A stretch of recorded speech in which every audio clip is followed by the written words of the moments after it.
அமெரிக்க அதிபர் டொனால்டு ட்ரம்பினுடைய உளவு விமானம் ஒன்று மிக முக்கியமான பகுதியை நோக்கி போயிருக்கு. அது திரட்டி இருக்கக்கூடிய தகவல்கள் உலகத்திற்கே ஆச்சரியமான தகவல்கள் தான். அப்படி என்ன இன்ஃபர்மேஷன் அது கொண்டு வந்திருக்கு. இன்னொரு புறம் ஈரானுடைய பார்ச்சின் அப்படின்னு சொல்லிட்டு ஒரு நியூக்ளியர் சைட், அது மேலே இப்போது டமால்னு ஒரு வெடிச்சத்தம் கேட்டிருக்கு.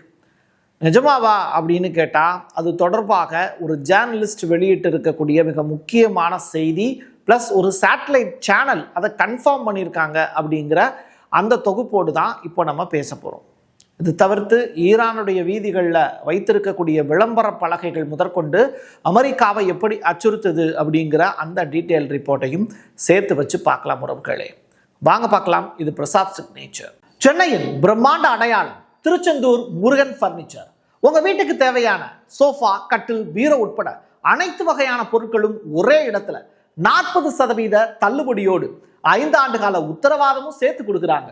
ரெக்லைனர் சோஃபா இவங்களோட ஸ்பெஷல். இது வச்சு பார்க்குற கடை இல்லைங்க, வித்து பார்க்குற கடை. சென்னை ராமபுரம் வள்ளுவர் சாலையில் திருச்செந்தூர் முருகன் பர்னிச்சர். தொடர்புக்கு 8925414928 இந்த நம்பருக்கு கான்டாக்ட் பண்ணுங்க. உங்களுடைய தொழில் சம்பந்தமான விளம்பரங்களை நமது சேனலில் ஒளிபரப்ப உங்களுக்கான அருமையான வாய்ப்பு. சிரியாவினுடைய இப்போதைய பிரசிடென்ட் அல்சாரா அவர் புதன்கிழமை ரஷ்ய அதிபர் புட்டினை மீட் பண்ண போறாரு. எதற்காக, என்ன ஏது அப்படிங்கிறத மீட் பண்ணதற்கு பிறகு கிடைக்கக்கூடிய செய்திகளை வச்சு நம்ம புரிஞ்சுக்கலாம். பட் இஸ்ரேல் என்ன பண்ணுறாங்க, கைப்பற்றப்பட்ட கோலன் குன்றுகள் எங்களுடையது அப்படின்னு குரல் கொடுக்குறாங்க. சிரியாவில் இருக்கக்கூடிய சில முக்கியமான தளங்களை விட்டு கொடுத்துருங்க இஸ்ரேலுக்கு, அப்போ தான் கிரேட்டர் இஸ்ரேல் அப்படிங்கிறத ஃபார்ம் பண்ண எங்களுக்கு வசதியாக இருக்கும் அப்படின்னு அல்சாரா கிட்ட இப்போ ட்ரம்ப் மூலிமா நெருக்கடி கொடுக்குறாங்க. இந்த குடைச்சல் தாங்க முடியாமல் தான் அல்சாரா இப்போது ரஷ்ய அதிபர் புட்டினை மீட் பண்ண வராரு.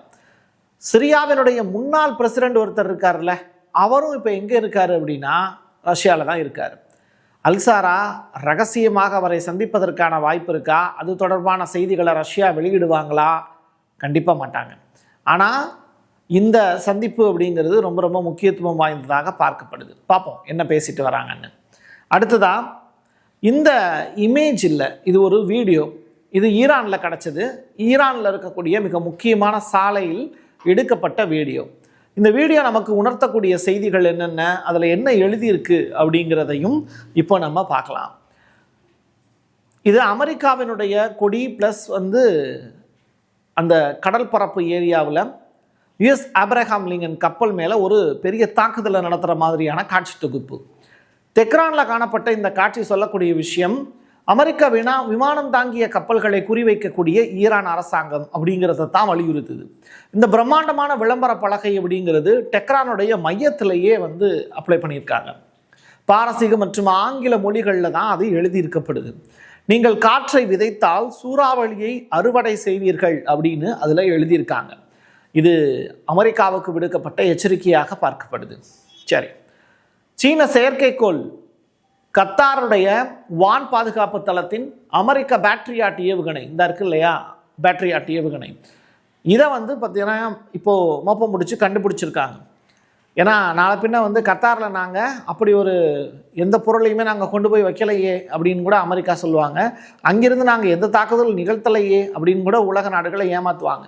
அப்போது அவங்க அங்கே தான் இருக்காங்க அப்படிங்கிறத எப்படி ப்ரூஃபோட சொல்கிறது? அதற்கு தான் சீனாவினுடைய சேட்டலைட் உதவி பண்ணுது. மிஷார் விஷன் அப்படின்னு சொல்லிட்டு ஒரு நிறுவனம், சீனாவினுடைய நிறுவனம், அங்கே இருக்கக்கூடிய ஏவுகணைகளை அப்படியே பட்டியலிட்டு உலகத்திற்கு வெட்ட வெளிச்சமாக இப்போ போட்டு காமிச்சிட்டாங்க. ஆக மொத்தத்தில் 27ஆம் தேதி அப்படிங்கிறது ஈரான் மீது தாக்குதல் நடத்துவதற்கான கடைசி வாய்ப்பு அப்படிங்கிறத நான் சொல்லியிருந்தேன். இப்படிப்பட்ட நிலையில் அந்த தாக்குதல் நடக்குமா? ஏன்னா நாளைக்கு அவங்களுக்கு மிக முக்கியமான நாள். அந்த நாளில் அந்த அட்டாக் நடக்குமாங்கிறத பொறுத்திருந்து பார்ப்போம். ஒரு ஈரானிய பத்திரிகையாளர் ஒரு முக்கியமான செய்தி ஒன்று சொல்லியிருக்காரு.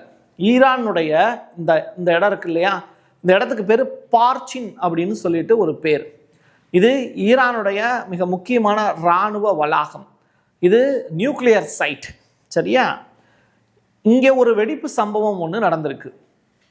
இது எதனால் நடந்தது, இது தொடர்பாக IRGC ஏதாவது ரிப்போர்ட் ஃபைல் பண்ணியிருக்காங்களா, என்ன ஏது அப்படிங்கிறது இன்ன வரைக்கும் சொல்லப்படலை. இதை அப்படியே மனசில் வச்சுக்கோங்க. கடைசியில் இது பற்றிய விவரங்களை நான் சொல்கிறேன். இஸ்ரேலுடைய மதிப்பீடு என்ன அப்படின்னா, இந்த ரஃபா கிராசிங் இருக்குல்ல, இப்போ அதை ஓப்பன் பண்ணி விட போகிறாங்க அப்படிங்கிற மாதிரியான தகவல். இது எகிப்தினுடைய கண்ட்ரோலில் இருக்கக்கூடிய இந்த கேட்டு. இந்த கேட்டை ஓப்பன் பண்ணாங்க அப்படின்னா கான்யூனிஸில் இருக்கக்கூடிய மக்கள் எல்லாருமே அந்த கேட்டை தாண்டினா எகிப்து, சரிங்களா? எகிப்து, அதை தாண்டி சினாய் மலை. நம்ம 10 பேஜ் டாக்குமெண்ட் அப்படிங்கிறத 2 வருஷத்துக்கு முன்னாடியே வெளியிட்டிருந்தோம். அந்த 10 பேஜ் டாக்குமெண்ட்டில் இருக்கக்கூடிய மிக முக்கியமான விஷயம் இந்த சீனாய் மலைப்பகுதியில் இந்த காசா மக்களை ஓட விடுறது தான். இதுதான் அமெரிக்கா மற்றும் இஸ்ரேலுடைய பெரிய பிளானு. அதை அவங்க செய்ய போகிறாங்களா அப்படிங்கிறத பொறுத்திருந்து பார்ப்போம். இப்போது எகிப்து இந்த கேட்டை திறந்து விட்டாங்கன்னா காசாவில் இருக்கக்கூடிய மக்கள் எல்லாம் ஓடிடுவாங்க அப்படின்னு நம்ம நினைப்போம். ஆனால் அந்த மக்கள் வந்து அந்த தேசத்தை விட்டு பிரிஞ்சு போகாமல் அதே இடத்துலையே இருப்பாங்க அப்படிங்கிற மாதிரியான தகவல் தான் வெளியாகுது. பட் எகிப்து வந்து இந்த கேட்டை திறக்க போகிறாங்களா இல்லையா? ஏன்னா பிஓபி வந்துருச்சு, போர்ட் ஆஃப் பீஸ் வந்துருச்சு. இப்படிப்பட்ட சூழ்நிலையில் எகிப்துக்கிட்ட அமெரிக்கா ரெக்வஸ்ட் பண்ணாங்கன்னா கண்டிப்பாக அதையும் செய்வாங்க எகிப்து. ஸோ இதுதான் அவங்களோட ஃபியூச்சர் பிளானாக இருக்கலாம். ஆனால் இப்படிப்பட்ட நிலையில் துருக்கியினுடைய அதிபர் எர்டகன் அவர்கள் ஒரு பீரியடில் சொல்லியிருந்தார், காசா மக்களுக்கான வீடுகளை கட்டி கொடுக்க வேண்டியது எங்களுடைய பெரிய பொறுப்பு, அதை நாங்கள் நிச்சயமாக செய்வோம் அப்படின்னு சொல்லியிருந்தார். இப்போ அவருடைய மகன் ரசேப் சைதீப் அப்படின்னு சொல்லிட்டு அவருடைய மிக முக்கியமான மகன், எத்தனாவது மகன் தெரியாது, பட் அவருடைய செல்லப்பேர் வந்து பிலால் அப்படின்னு சொல்கிறாங்க.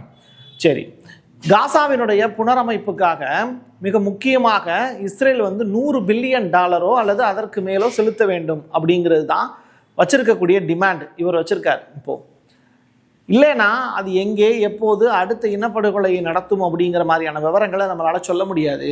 ஸோ இஸ்ரேலை நம்பவே முடியாது அப்படிங்கிற ஸ்டேட்மெண்ட்டை எர்டகனுடைய மகன் வந்து இப்போ ஸ்டேட்மெண்ட்டாக பதிவு செஞ்சுருக்கார்.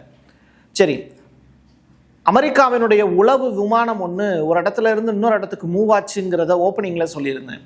அந்த விமானத்தினுடைய பெயர் RC-135W ரிவெட் ஜாயிண்ட் அப்படிங்கிறது தான். இந்த உளவு விமானம் பல மாதங்களுக்கு பிறகு முதலாக மத்திய கிழக்கை நோக்கி போயிருக்கு. இது ஒரு இடத்துல இருந்து இன்னொரு இடத்துக்கு மூவ் ஆகுது அப்படின்னா ரொம்ப ரொம்ப முக்கியத்துவம் வாய்ந்தது. அமெரிக்காவினுடைய டூம்ஸ்டே விமானம் இருக்குல்ல, அது மூவ் ஆனால் என்ன மாதிரியான சுச்சுவேஷன் இருக்குது, அபாயகரமானதுன்னு சொல்லுவாங்க. அது மாதிரியான ஒரு விமானம் தான் இது. இது கடந்த ஜூன் மாதம் 12 நாள் போர் நடந்துச்சுல ஈரானுக்கும் இஸ்ரேலுக்கும் இடையில. அப்போது அந்த போர் நடக்கிறதுக்கு வித்தின் ஒரு 5 or 6 ஹவர்ஸ்க்கு முன்னாடி தான் இந்த விமானம் வந்து மிடில் ஈஸ்ட் பகுதிக்கு போச்சு.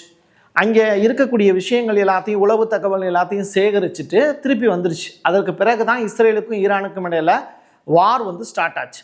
ஸோ அந்த வேலையை இப்போ போய் அது செஞ்சு முடிச்சுட்டு வந்திருக்கு. அப்படின்னா இந்த வீடியோ நம்ம எடுத்துக்கிட்டு இருக்கிறது சாயங்காலம் 6:27.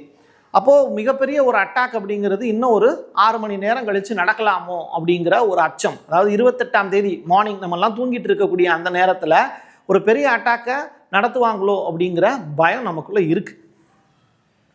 ஈரானுக்கு எதிராக 2 வழிகளிலும் அதாவது அமெரிக்கா பரிசீலனை பண்ணிட்டு வருது. அது என்னென்ன வழி? ஈரானிய எண்ணெய் ஏற்றுமதிக்கு கடல் வழியில் தடை விதிக்கிறது, ஸ்ட்ரைட் ஆஃப் ஹார்மஸ். அதை ஈரான் எப்படி முடக்கிறதுக்கு முன்னாடியே அமெரிக்கா USS ஆபிரகாம் கப்பலை வச்சோ இல்லை USS ஜார்ஜியா கப்பலை வச்சோ முடக்கிறதுக்கான வேலையை செய்வாங்களா அப்படிங்கிற கொஸ்டின் மார்க்கு. ஈரானிய ஆட்சியை கவிழ்க்கக்கூடிய நோக்கத்தில் அதனுடைய தலைமைக்கு எதிராக துல்லியமான தாக்குதல்களை தொடுப்பது, மதுரா மாதிரியான ஒரு நிகழ்வை இங்கே ஒரு சவுண்ட் வெப்பன் மூலியமா அவங்களுடைய ஆட்சியை கவிழ்ப்பதற்கான வேலை, கம்யூனியவர்களை தூக்குவதற்கான வேலையை செய்யலாம் அப்படின்னு சொல்கிறாங்க. இந்த ஆக்டிவிட்டி அப்படிங்கிறது ஈரானுடைய எல்லைகளுக்கு வெளியில் ஒரு பெரிய போரையை தூண்டி விட்டுரும் அப்படிங்கிற அச்சமும் நமக்குள்ளே இருக்குது. ஸோ இந்த 2 விஷயத்தில் இதை எதை செய்ய போகிறாங்க அமெரிக்கா அப்படிங்கிறது தெரியல, பொறுத்திருந்து பார்ப்போம். ஈரானுடைய பார்ச்சின் அப்படின்னு சொல்லிட்டு இந்த அணுசக்தி தளம் சொல்லியிருந்தேன்ல, இதுதான் அந்த இமேஜ், சேட்டலைட் இமேஜ். இது ஈரானிய புரட்சிகர பாதுகாப்பு படையினுடைய குட்ஸ் பிரிவு உறுதிப்படுத்தியிருக்காங்க. இந்த இடத்துல ஒரு பெரிய வெடிச்சத்தம் கேட்டது, இதில் யுரேனியம் நிரப்பப்பட்டிருந்தது, அந்த யுரேனியத்தை செறிவூட்டக்கூடிய வேலை நடந்துகிட்டு இருந்தது. இது ஒரு பீரியட்ல அணுசக்தி தளமாக செயல்பட்டது. தெஹ்ரானுக்கு தென்கிழக்கே, அதாவது ஈரானுடைய தலைநகர் டெஹ்ரான் இருக்குல்ல, அதுக்கு தென்கிழக்கே 30 கிலோமீட்டர் தொலைவில் பார்ச்சின் அப்படிங்கிற அந்த இராணுவ வளாகம் வந்து செயல்பட்டுக்கிட்டு இருக்கு. கடந்த காலத்திலையும் 2025 நிலவரப்படி இது அணு ஆயுத தளமாக செயல்பட்டது, அணு ஆயுதங்களை டெவலப் பண்ணக்கூடிய இடமாக இது இருந்ததுன்னு சொல்கிறாங்க. இங்கே ஆராய்ச்சிகளும் மேற்கொள்ளப்பட்டு வருது அப்படிங்கிற தகவலும் இப்போ அமெரிக்காவுக்கு போய் சேர்ந்துருக்கு. எது எப்படியோ ஒரு பெரிய ஈவெண்ட்டை ஈரான் நடத்தி முடிச்சிட்டாங்க அப்படிங்கிற தகவல். சரியாக 2 நாளைக்கு முன்னாடி தான் ஒரு பெரிய எர்த்துக்குவிக் வேற இங்கே நடந்தது. அதுவும் வந்து டெக்ரான்ல இருந்து ஒரு 50 கிலோமீட்டர் தொலைவில் தான் உணரப்பட்டதாக செய்திகள் வெளியாகுது. ஆனால் அது எர்த்துக்விக் அப்படின்னு சொல்லிட்டு பெரிய அளவில் சொல்லப்படலை. நில அதிர்வு ஓரளவு இருந்தது. அது இயற்கையான நிகழ்வு அப்படிங்கிறத வெதர் ரிப்போர்ட் வந்து சொல்லலை. அப்படி தான் வந்து வானிலை ஆய்வு மையங்கள்லாம் அங்கிருந்து கிடைக்கக்கூடிய தகவல் அடிப்படையில் இது செயற்கையான எர்த்துக்விக்காக இருக்கலாம். அப்படின்னா என்ன அர்த்தம்னா புரிஞ்சுக்கலாம் நீங்கள். இது இப்படி இருக்க இத்தாலியினுடைய துணை பிரதமர் மேட்டியோ சல்வினி, இத்தாலியினுடைய பிரைம் மினிஸ்டர் யாருன்னு தெரியும், மெலோனி, அவங்களுக்கு கீழே பணியாற்றக்கூடிய சல்வினி இப்போ சொல்கிறாங்க, உடனடியாக ஜெலன்ஸ்கி ரஷ்யா உக்ரைன் ஒப்பந்தத்தில் கையெழுத்து போடணும், அந்த ஆள் ஒரு நன்றி கெட்ட மனுஷன் அப்படிங்கிற ஒரு ஸ்டேட்மெண்ட்டை பதிவு செஞ்சுருக்காரு. ஜெலன்ஸ்கியினுடைய பஞ்சாயத்தை முடித்தா மட்டும்தான் நேட்டோ நாடுகளும் கிரீன்லாந்து பஞ்சாயத்தும் அமெரிக்காவும் அந்த பஞ்சாயத்தெல்லாம் முடிப்பாங்க. அதற்கு பிறகு தான் நம்ம வேர்ல்டு வார் 3 இப்போ ஈரானில் தொடங்குச்சு அப்படின்னா அதை நோக்கி நம்ம போகிறதுக்கான வாய்ப்பு இருக்கும் அப்படின்னு அவர் நினச்சிருக்கலாம். அதனால கூட இந்த ஸ்டேட்மெண்ட்டை சொல்லியிருக்கலாம். இருந்தாலும் காசு கொடுத்து அவர் பெரிய பணக்காரர் ஆகிட்டு இருக்காரு, பட் இட்டாலி ஏழையாயிரும் போல அப்படின்னு வருத்தப்படுறாரு. எது எப்படியோ கிடைச்சிருக்கக்கூடிய மிக முக்கியமான செய்திகள் எல்லாத்தையும் உங்கள்கிட்ட கொண்டு வந்து சொல்லியிருக்கேன். இது உங்களுக்கு புரிஞ்சது பிடிச்சது அப்படின்னா உங்களுடைய நண்பர்களுக்கும் உறவினர்களுக்கும் ஷேர் பண்ணுங்கள். என் கையெழுத்து என் மக்களுக்கானது உறவுகளே. மீண்டும் ஒரு பதிவில் சந்திக்கலாம். நன்றி, வணக்கம். சென்னையின் பிரம்மாண்ட அடையாளம் திருச்செந்தூர் முருகன் பர்னிச்சர். உங்க வீட்டுக்கு தேவையான சோஃபா, கட்டில், பீரோ உட்பட அனைத்து வகையான பொருட்களும் ஒரே இடத்துல 40% தள்ளுபடியோடு 5 ஆண்டு கால உத்தரவாதமும் சேர்த்து கொடுக்குறாங்க. ரெக்லைனர் சோஃபா இவங்களோட ஸ்பெஷல். இது வச்சு பார்க்குற கடை இல்லைங்க, வித்து பார்க்குற கடை. சென்னை ராமபுரம் வள்ளுவர் சாலையில் திருச்செந்தூர் முருகன் பர்னிச்சர். தொடர்புக்கு 8925414928 இந்த நம்பருக்கு கான்டாக்ட் பண்ணுங்க. உங்களுடைய தொழில் சம்பந்தமான விளம்பரங்களை நமது சேனலில் ஒளிபரப்ப உங்களுக்கான அருமையான வாய்ப்பு.